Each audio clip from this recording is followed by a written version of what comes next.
Example number 1. Analyze the truss shown in figure by method of joint. This is the given figure. Here the given truss is subjected to two external forces. One is 40 kilonewton and another one also 40 kilonewton load. Here theta is not given. They are given horizontal and vertical distance. We have to find out by using horizontal and vertical distance.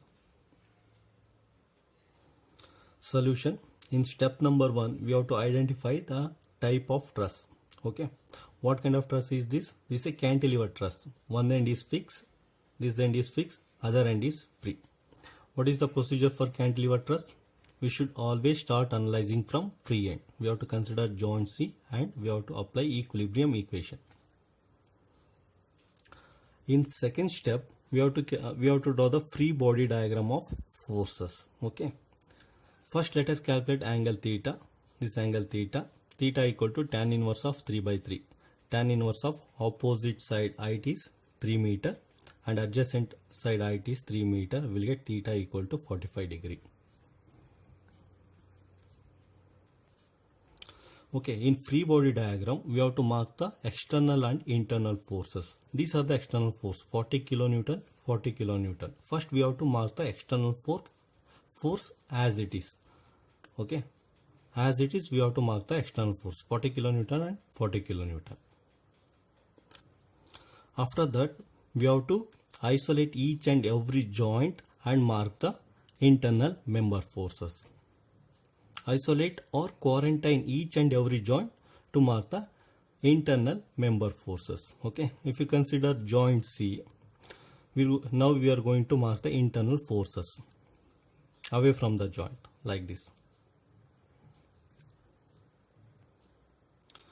Why we are marking away from the joint? Because we are assuming that all members are tensile member. Okay, we are assuming all members are tensile member. What is the sign convention for tensile member? Away from the joint. That's why I am marking away from the joint. If we get positive sign, our assumption is correct. That particular member is a tensile member. Suppose if we get negative sign, our assumption is wrong. That is a compression member. That's it. Now this is the free body diagram for the joint C. Now let us move on to the joint D. Joint D. Here also I am marking away from the joint. Away from the joint. If we get positive sign, our assumption is correct. These are all tension member. If we get negative sign, that particular member is a compression member. Away from the joint. Now let us move on to the joint B. Once again I am marking away from the joint. Away from the joint.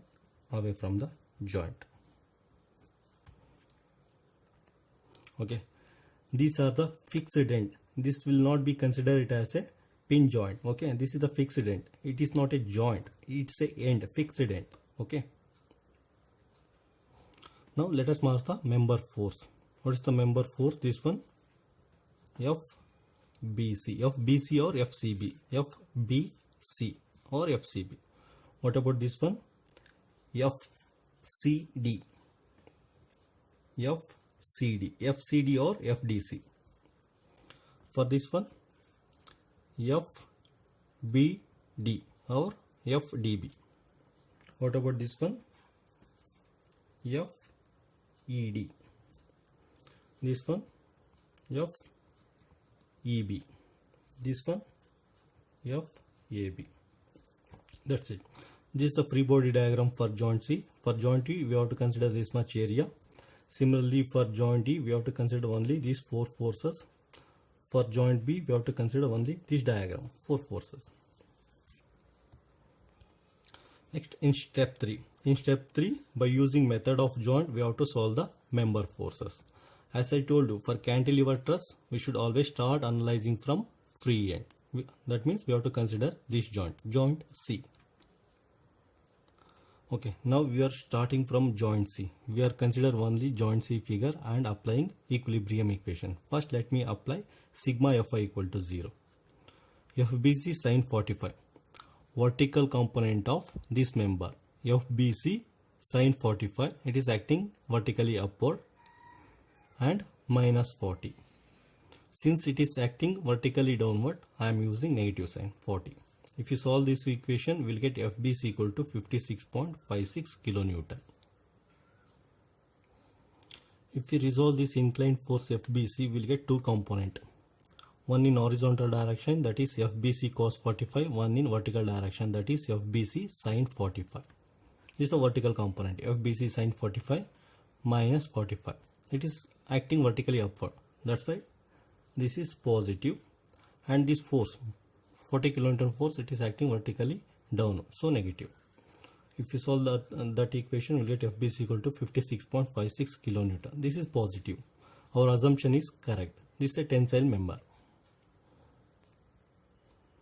Now summation of force in horizontal direction. Okay. First let us consider FCD, that is acting leftward, negative, and component, horizontal component of FBC. This one, FBC cos 45, that is also acting in negative direction, minus FBC cos 45. We know the value of FBC from previous equation. Substitute here and find out FCD. FCD is equal to 40 kilonewton. Here we got negative sign. Our assumption is wrong. This is a compression member. Now let us consider joint D and apply equilibrium equation. But first let us apply sigma Fi equal to 0, summation of forces acting in vertical direction. FDB, it is acting vertically upward, minus 40 kilonewton, this is downward. If you solve this one, we will get FDB 40 kilonewton, that is a tensile member. Similarly, apply sigma Fx equal to 0. FDC, rightward, positive, minus FDE, leftward, equal to 0. We know the value of FDC from equation number 1. Substitute here and find out FDE. FDE equal to minus 40 kilonewton. This is a compression member. FDE is a compression member, that is 40 kilonewton. That's it. Now before solving joint B, let us mark this angle.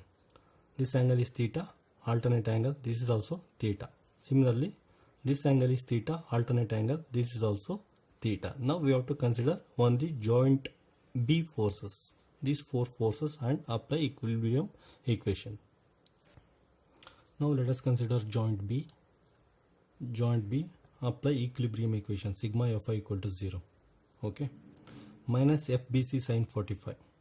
Minus FBC sin 45. This one. If you resolve this force one, this vertical component is acting vertically downward. FBC, if you resolve this force will, vertical component will act vertically downward, so negative sign. Next, FBE sin 45, FBE sin 45, FEB or FBE. Okay, if you resolve this vertical component, if this force, that vertical component will act in downward direction, so negative, minus FBE sin 45 minus FBD, this force also acting vertically downward, so all are negative. We know the value of FBC. This member forces we already know. Substitute and find out FBE. FBE equal to minus 113 kilonewton. It is a compression member. Now summation of forces in horizontal direction, minus FBA or FAB, leftward, so negative, minus FBE, horizontal component of this force, negative sign, cos 45. So FBC, that horizontal component of this force, that is acting in rightward direction, so positive. Okay, this is the equation. Now we know the value of FBE from previous equation. Substitute and find out that remaining force, FAB. Substitute for BE, that is 113.